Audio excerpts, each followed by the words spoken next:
On a cold Chicago evening when the city lights glowed against the steel sky and suits rushed past like waves of noise and ambition, a 10-year-old boy walked into the most exclusive financial tower, as if destiny itself had pushed open the massive glass doors for him. Noah Carter, small in his faded blue hoodie and thrift store sneakers, stepped across the marble floors of North State Financial Tower, a place where billionaires whispered deals and power spread like perfume, and the moment he entered the VIP wing, conversations froze. His voice broke through the golden silence like a stone dropped in still water. "I just want to check my balance." It wasn't loud. It wasn't rude. It was steady, calm, almost unnervingly firm for a child. Laughter rippled through the room, soft, mocking, the kind of laughter that told you people believed they were watching a punchline take shape. But Noah didn't shrink. He stepped closer to the polished counter, lifted his chin, and repeated, "Sir, please, I need to check my balance." The VIP manager, Mr. Whitaker, tried to dismiss him with arrogance wrapped in a smile, treating Noah as if he were a lost child cluttering a space reserved for the elite. Yet the moment Noah slid forward a transparent folder, documents, ID, a birth certificate, legal authorization, and a small handwritten note from the grandfather who had never once laughed at him, the manager's smirk faltered. He typed with lazy confidence until his screen froze, then froze him. The color drained from his face. His hand trembled on the keyboard. The laughter behind Noah died as if someone had cut the sound from the world. Something on that screen had turned this room of sharks into statues. And when the senior superintendent arrived, pale and breathless, and requested to speak with Noah privately, even the powerful stepped aside. Noah wasn't a punchline. He was a promise walking. As he followed the bankers into that silent room, not a single person knew that this small boy was standing on the edge of a truth powerful enough to shake the entire tower. And Noah, gripping the folder like it was his grandfather's hand, whispered to himself, "I'm doing what you asked, Grandpa. Don't let me do this alone." Inside the private room, the air felt heavier, as though every breath had weight. Noah sat in a chair he was far too small for while the two senior bankers stared at the folder as if it held secrets capable of breaking the world open. The dim lamp above the wooden table cast shadows that made the room feel more like a courtroom than an office.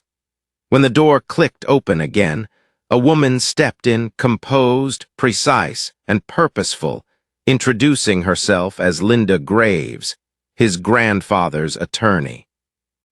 Noah didn't understand how someone like his quiet, humble grandfather had an attorney dressed like she walked out of government briefings, but the way both bankers exhaled in relief made her presence feel like the final missing piece of an ominous puzzle. She opened a briefcase and slid forward an envelope sealed with wax, something old world, something ceremonial, something too important for ordinary hands. "This," she said, "was only to be opened the first time you requested access to your account." Then she asked if Noah wanted to continue without a parent present. His voice cracked, but his resolve didn't. "I promised Grandpa, I'm not stopping." As she read the letter aloud, Noah heard truths no child should ever hear. That his father didn't disappear out of weakness, but because he was hunted. That his grandfather had shielded him from shadows darker than he ever imagined. And that the account wasn't simply an inheritance, but a legacy tied to danger. Then came the three choices. Take the fortune now and step into the spotlight where powerful men might threaten him. Hide it until he turned 21, staying protected but prepared, or walk away completely and live a life free from danger, but also free from the legacy his grandfather believed he was meant to carry. Before Noah could answer, the door slammed open. A ragged man stood there, exhausted, terrified, breathing like he'd run through the entire city, and the words he spoke cracked Noah's world in half. "Don't let him see it. Please, not yet." And when Noah whispered, "How do you know my name?" the man's voice broke. "Because I'm your father." The room fell into a stunned silence thick enough to crush the air.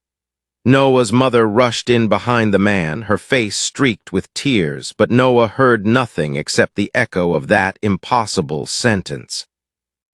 His father, the ghost he had cried for, the man everyone said had abandoned them, stood trembling in front of him, eyes red, voice splintering with every breath. He confessed that he hadn't left willingly. He had run because powerful men had threatened him and Noah.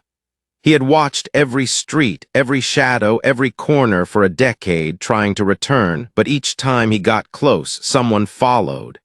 And the source of all of it was the account.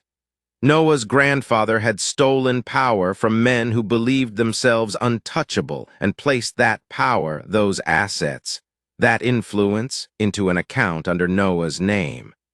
Noah wasn't just rich. He was a threat to dangerous people who did not accept losing.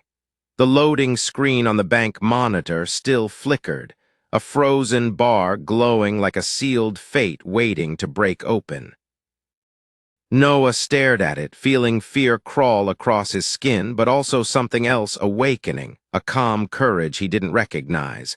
When Ms. Graves' phone vibrated and she whispered the words, "They know he's here," the adults panicked. The walls suddenly felt too thin. The door felt too weak. Mark, Noah's father, begged him not to open the account, not to trigger the storm that would come with it.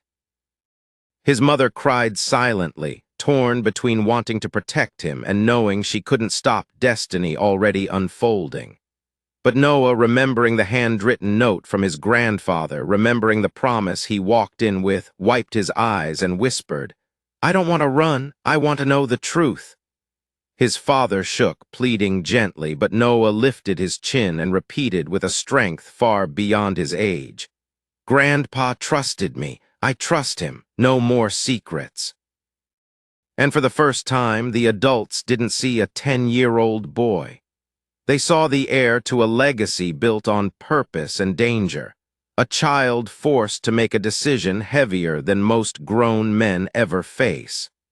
With every heartbeat pounding like a drum of fate, Noah placed his hand on the mouse, ready to open the truth his grandfather had left behind.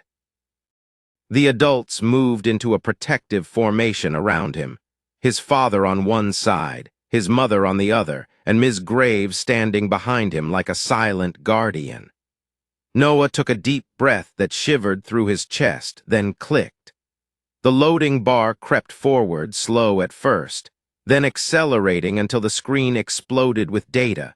International holdings, secure portfolios, offshore accounts, property deeds spanning continents, power structures disguised as numbers. Noah's eyes darted across values far beyond anything he had learned in math class. The adults couldn't breathe.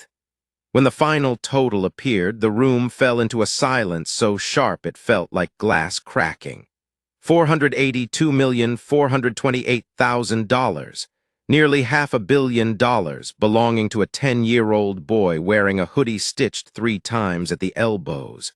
Noah inhaled so sharply it hurt. His mother's hand flew to her mouth. His father staggered back like he'd been struck.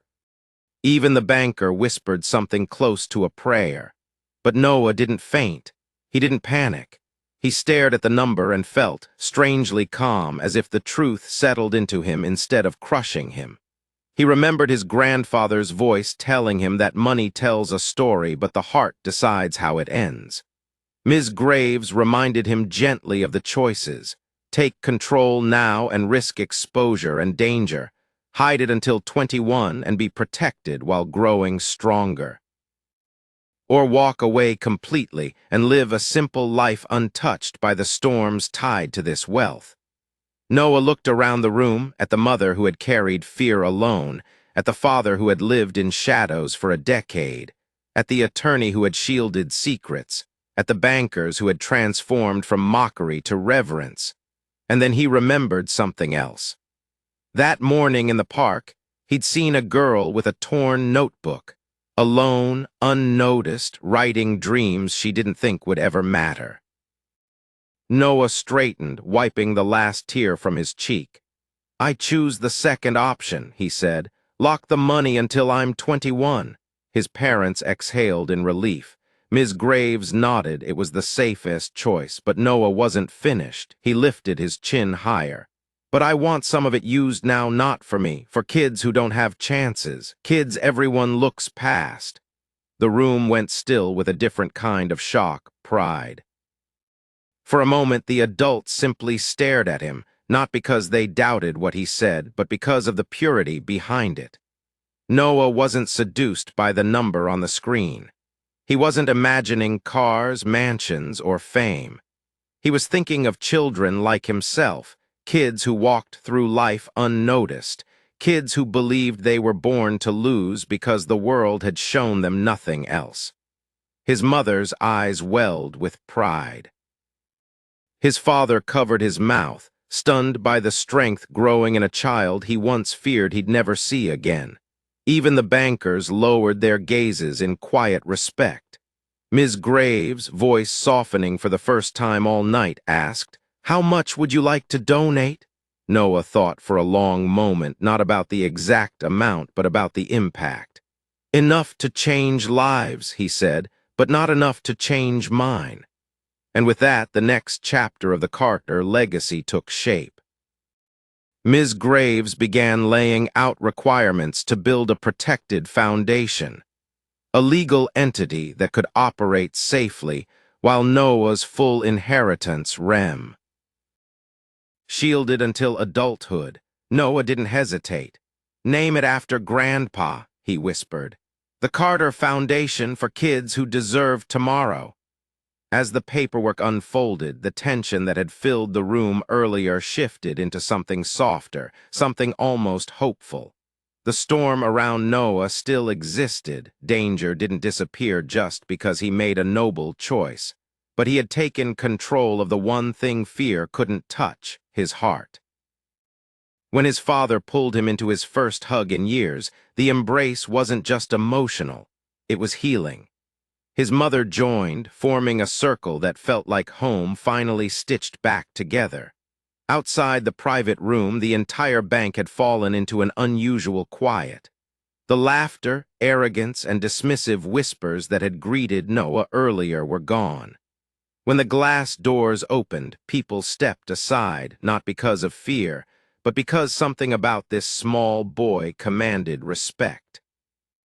Mr. Whittaker himself held the door open with his head lowered, not as a formality, but as an apology. Noah didn't feel like a millionaire walking out of that tower. He felt like a boy who had finally discovered who he was meant to become. Outside, the night air wrapped around them like a sigh of release. Noah looked up at the Chicago sky, glowing from the city lights, and whispered, "I did it, Grandpa. I'll make you proud." And in the stillness of that moment, he felt something stir inside him, as if the man who had raised him, the one who believed in his heart more than his future wealth, whispered back, "You already have." Walking toward the car, Noah grabbed his mother's hand and spoke with the quiet certainty of someone much older. "Mom, I want to help one kid tomorrow, just one, and then another, and another." His mother nodded through tears. "Then that's exactly what we're going to do."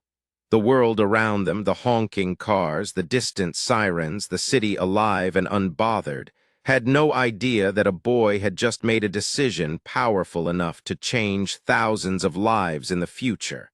But the tower behind them knew. The people inside knew.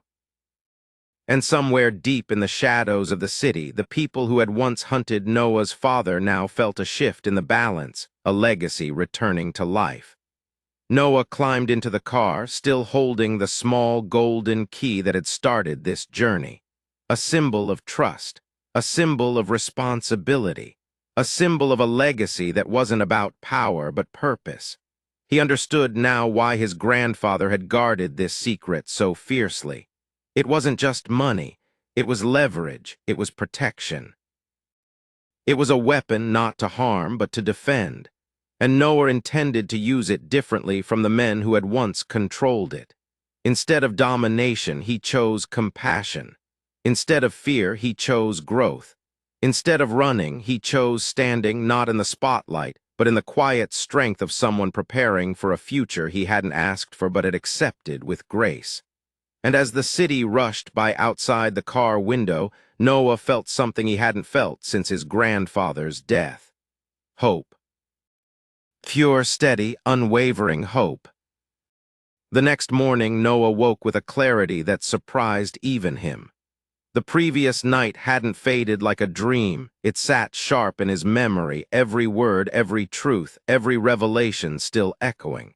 His mother cooked breakfast quietly while his father paced the kitchen, still adjusting to the idea of being home after years spent watching shadows. When Noah sat down, he said gently, "We need to start today." His father paused. "Start what, buddy?" Noah lifted his chin. "Helping." He didn't wait for the foundation paperwork to finalize. He didn't wait for safety guarantees, headlines, or recognition. He started small, the way his grandfather always taught him. That same afternoon, he walked to the park and found the girl with the torn notebook. She looked up, surprised to see the boy from yesterday. Noah sat beside her, not mentioning the bank, the fortune, the legacy. He simply asked, "What do you want to be someday?" The girl hesitated as if no one had ever cared enough to ask. Then she whispered, "A writer." Noah smiled. "Then you're a writer, you just need people who believe in you." He handed her a new notebook, simple, clean, empty pages ready for her dreams. She stared at it like he had just handed her a doorway to a life she never imagined. That moment, quiet, gentle, nearly invisible to the rest of the world, mattered more to Noah than the number on the glowing bank screen. Because this was the beginning. One kid, one tomorrow.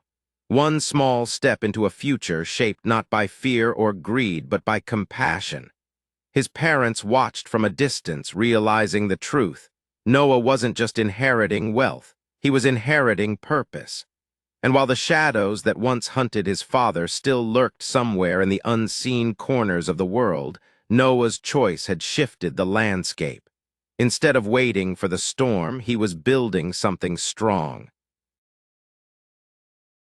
He was building something strong enough to withstand it, something his grandfather would have been proud of, something the city would one day know by name. The Carter Foundation wouldn't begin with millions. It would begin with a boy determined to change one life at a time. Over the following weeks, the Carter family worked quietly, rebuilding trust, healing wounds time had tried to bury, and preparing for the responsibility that would one day rest fully on Noah's shoulders.